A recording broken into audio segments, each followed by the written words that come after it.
Hey, this is Russ with Winged Saber Historical Fencing. And by popular demand, and that means Roman asked me, and that qualifies as popular demand because he does a crap ton of work to make these videos happen. What happens when you want to play Fokos in one hand? Our lineage prefers to use this in two hands. And I'm still convinced that the reason we do this in two hands is that the Fokos is playing double duty for what you would also do with a bayonet. Makes sense with a late 19th, early 20th century lineage, right? But there are other options, and you see them in folk dance, and you see them a lot. And step number one is, here I am. I can convert to using this one-handed very easily. It's called, I take my backhand off the weapon, and look where I'm holding the stick. Anybody who's ever seen a Hajdu dance, H-A-J-D-U space T-A-N-C, you can Google that, we'll see people swinging these things like so. Now, my left wrist is slightly gacked up from a permanent injury. It's structural, it's not going away. So I'm gonna stop cutting flat and shift to my right hand. And what you do is, oh look, it's just like fighting with the saber. Cuts 1 through 4, cut 5, cut 6. I've got a back haft I can play with. And by holding this here, right where I would have had it anyway, I have weight down here. This is a counterbalance. Now, we're playing with a plastic party axe, but trust and believe, and my students have seen it, with a full weight steel axe, I can whip that sucker around just as fast as a saber. An axe is not inherently slower than a saber. Anybody who says otherwise has either played with axes or short-handed axes with really heavy heads, AKA the Western European types, or just needs to get introduced to one of these and said, hey, go dance around. Lots of counterweight means lots of ability to change direction.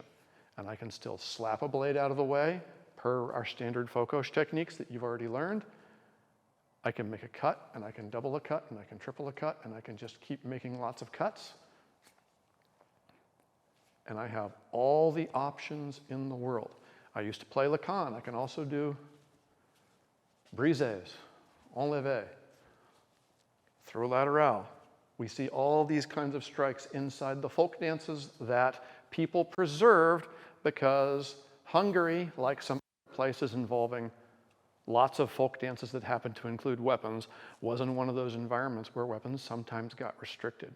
It was not uncommon at all for this to be sitting in your pocket so that when the tax guy was around, you were just carrying a stick. And of course, peasants carry a stick. But then you slide your weapon down the haft and you step on it, and it's secure enough to tell Mr. Taxman to go home. Those kinds of things happen with folk weapons. All right, Roman, do you have a question? Yes. With two hands, we do the spin to bind up a saber. Can we do that with one hand? That's a very good question. I need a volunteer from the studio audience. Hi, volunteer from the studio audience. Let me pick a lighter weight saber.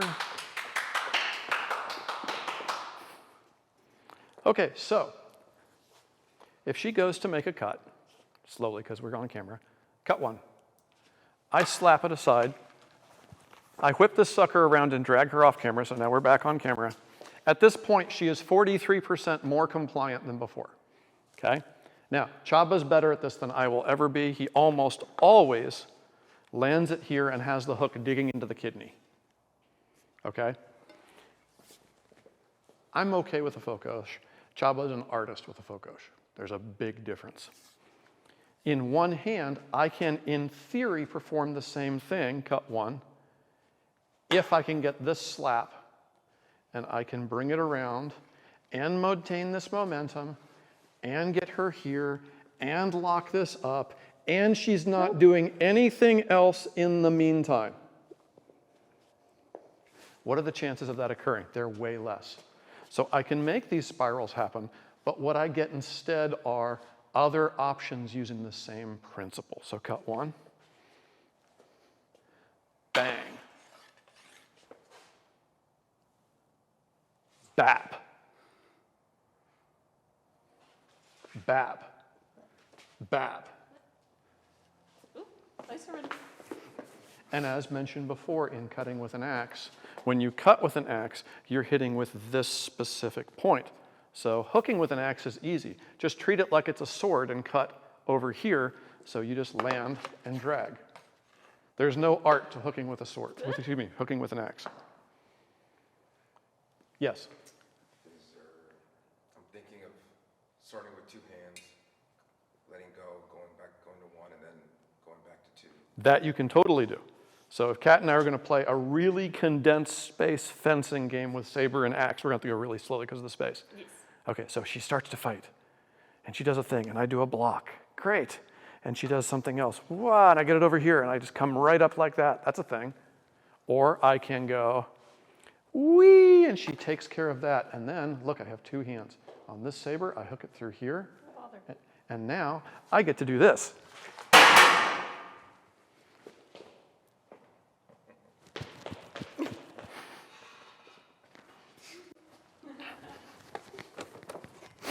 So you have lots of options like that, and the fact that you can easily put a second hand on the weapon wherever you want, and we have a Fokos form that trains you how to do stuff like that, right?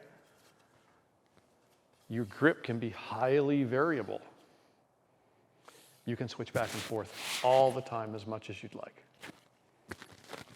Note to self, do not hit microphone while filming.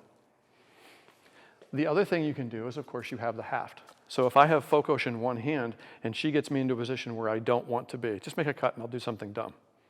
Ah! Oh no, I blocked with the haft. This is terrible. Well, I could also just switch here. Ah, I'm here, I'm there. So I can change my grip anywhere I want to on this thing. And the fact that it's way heavy up here makes it very handy for this, but it also means it's really well balanced for that. And now I'm able to go to town until she cuts my blade up and we're just done. And by less popular demand, Kevin is off to the side and wants to do some crazy shenanigans, so. No, I'm just here to avenge Kat. She's my senpai. Come on. Cut. In which case, you knock this aside, and as he brings his shield up, you grab it, and you step on his foot. Notice I'm going off camera because we can't show this kind of violence on YouTube. Have fun. Go do the thing. We've got more videos and content coming, so if you liked what you saw and it was useful for you, please stab the like button, /subscribe, and punch the little bell icon so that you're notified immediately when new content comes available. Thanks, and go do the thing.